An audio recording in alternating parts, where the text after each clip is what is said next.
Assalamualaikum warahmatullahi wabarakatuh. Selamat pagi anak-anak, gimana kabar kalian semua?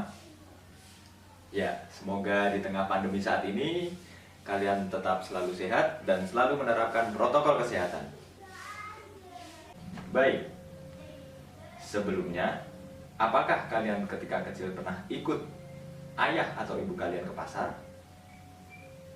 Jika pernah, apakah kalian melihat kegiatan jual dan beli di sana? Ya, sebagai awalan, untuk lebih lanjut, mari kita langsung masuk ke materinya.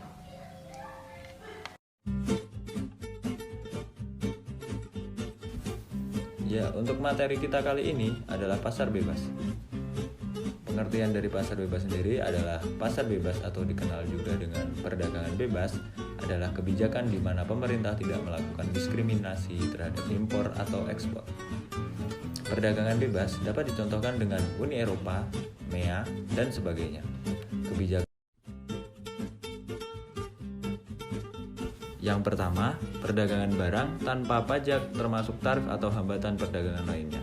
Yang kedua, perdagangan jasa tanpa pajak atau hambatan perdagangan lainnya. Yang ketiga, akses ke pasar yang tidak diatur. Yang keempat, akses informasi pasar yang tidak diatur. Yang kelima, perdagangan jasa tanpa pajak atau hambatan perdagangan lainnya. Banyak organisasi dalam kaitannya dengan perdagangan atau pasar bebas. Adapun beberapa macam organisasi ekonomi dalam rangka perdagangan bebas sebagai berikut. Yang pertama, Masyarakat Ekonomi ASEAN atau yang biasa disingkat menjadi MEA. Secara singkatnya bisa diartikan sebagai bentuk integrasi ekonomi ASEAN, yang artinya semua negara-negara yang berada di kawasan Asia Tenggara atau ASEAN menerapkan sistem perdagangan bebas. Yang kedua ada ASEAN Free Trade Area atau AFTA. ASEAN Free Trade Area atau AFTA merupakan wujud dari kesepakatan dari negara-negara ASEAN untuk membentuk suatu kawasan bebas perdagangan dalam rangka meningkatkan daya saing ekonomi kawasan regional ASEAN dengan menjadikan ASEAN sebagai basis produksi dunia serta menciptakan pasar regional bagi 500 juta penduduknya. Yang ketiga ada Asia Pacific Economic Corporation atau APEC. Perubahan di Uni Soviet dan Eropa Timur merupakan salah satu latar belakang berdirinya APEC. Runtuhnya Uni Soviet dengan sistem ekonomi komunis yang tertutup secara bertahap diikuti oleh negara Eropa Timur yang berubah menjadi sistem ekonomi liberal dan bebas. Yang keempat ada Masyarakat Ekonomi Eropa atau MEE, yang disebut juga Uni Eropa atau European Union.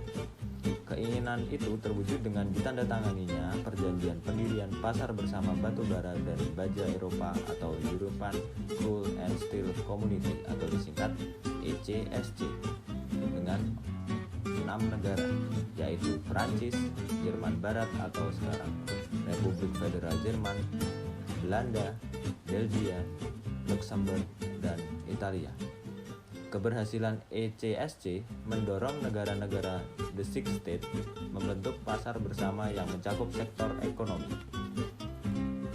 Yang kelima ada World Trade Organization atau WTO. WTO sebagai organisasi perdagangan dunia merupakan satu-satunya badan internasional yang mengatur masalah perdagangan antar negara. Ya, berdasarkan materi yang saya sampaikan tadi, dapat disimpulkan bahwa pasar bebas atau globalisasi ekonomi dapat meningkatkan kesejahteraan dan kemakmuran suatu negara yang ikut dalam pasar bebas.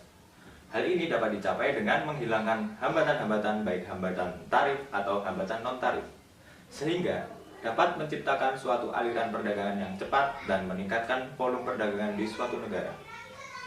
Ya, mungkin ini saja materi yang dapat saya sampaikan. Semoga bermanfaat dan sekian dari saya. Jika ada kekurangan mohon dimaafkan. Wassalamualaikum warahmatullahi wabarakatuh.